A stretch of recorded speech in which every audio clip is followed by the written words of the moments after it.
3 महीने तक कैद रहने के बाद वह आखिरकार पेड़ के उस खोखले तने से बाहर निकल आई।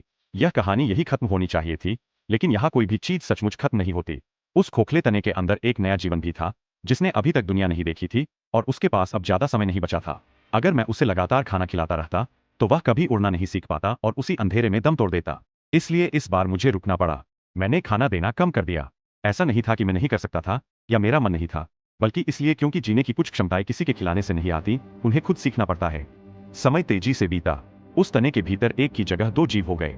बच्चे बड़े हो रहे थे और पहले से ही छोटा वह घर अब तंग, नम और अव्यवस्थित होता जा रहा था। हवा खराब हो रही थी, जगह कम पड़ रही थी। जो कभी सुरक्षित आश्रय था, वही अब उनकी सीमाएं तय करने लगा था। मुझे पहले से ज्यादा बार लौटना पड़ता, ज्यादा भोजन लाना पड़ता, ताकि वे दोनों जीवित रह सके। लेकिन समस्या यह थी कि मैं हमेशा पर्याप्त भोजन नहीं ला सकता था।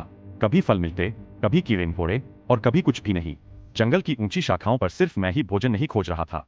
कई शिकारी भी मंडरा रहे थे, और कई बार मुझे भोजन छोड़कर लौटना पड़ता। अगर किसी दिन मैं वापस नहीं आया, तो उस खोखले तने के भीतर पल रहा नया जीवन वही समाप्त हो जाता। यहाँ जिम्मेदारी सिर्फ एक वादा नहीं है, बल्कि ऐसा कर्तव्य है जिसे बीच में छोड़ा नहीं जा सकता। क्योंकि एक बार यह सिलसिला टूट गया तो उसकी कीमत बहुत भारी होगी। और सच कहूं तो मुझे भी नहीं पता था कि मैं कितने समय तक ऐसा कर पाऊंगा। पूरे 3 महीने तक वह अंदर कैद रही, लेकिन अब इस कहानी को आगे बढ़ना था। जिस दीवार को उसने खुद अपने हाथों से बंद किया था, अब उसे खुद ही तोड़ना था। मैं बाहर इंतजार करता रहा। एक एक चोट के साथ मिट्टी की मजबूत दीवार ढीली पड़ने लगी। धीरे धीरे रोशनी अंदर पहुंची। वह बाहर निकलने लगी। उसकी हरकतें धीमी थी। इतने लंबे समय तक उड़ान न भर पाने के कारण उसका शरीर सुस्त हो चुका था। वह थोड़ा अनाड़ी और कमजोर लग रही थी, लेकिन आखिरकार वह बाहर निकल आई। वह ऐसे बाहर नहीं आई जैसे कोई दरवाजे से गुजरता है, बल्कि जैसे खुद को उस कैद से अलग कर रही हो। लेकिन कहानी अभी भी खत्म नहीं हुई थी। कुछ दिनों बाद उस खोखले तने में पल रहा नया जीवन पहली बार उसके मुहाने पर आकर खड़ा हुआ। उसने कभी बाहरी दुनिया नहीं देखी थी।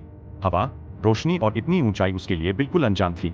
वह डर के मारे पीछे हट रहा था, लेकिन अब वही ठहर जाना उसके लिए और भी तेज मौत साबित होता। मैं उसके सामने उड़कर गया और हवा में मंडराने लगा।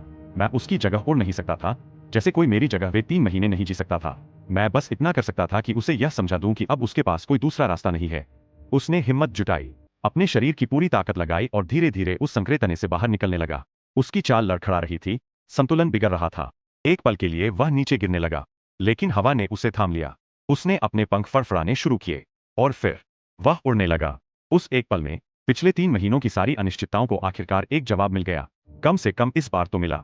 लेकिन मैं एक बात अच्छी तरह जानता हूं, यह अंत नहीं है।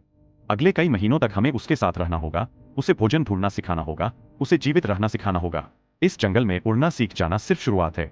असल मंजिल है जिंदा रहना। कभी कभी किसी को जीवन देने का सबसे बड़ा तरीका उसे लगातार देते रहना नहीं होता, बल्कि सही समय पर देना बंद कर देना होता है।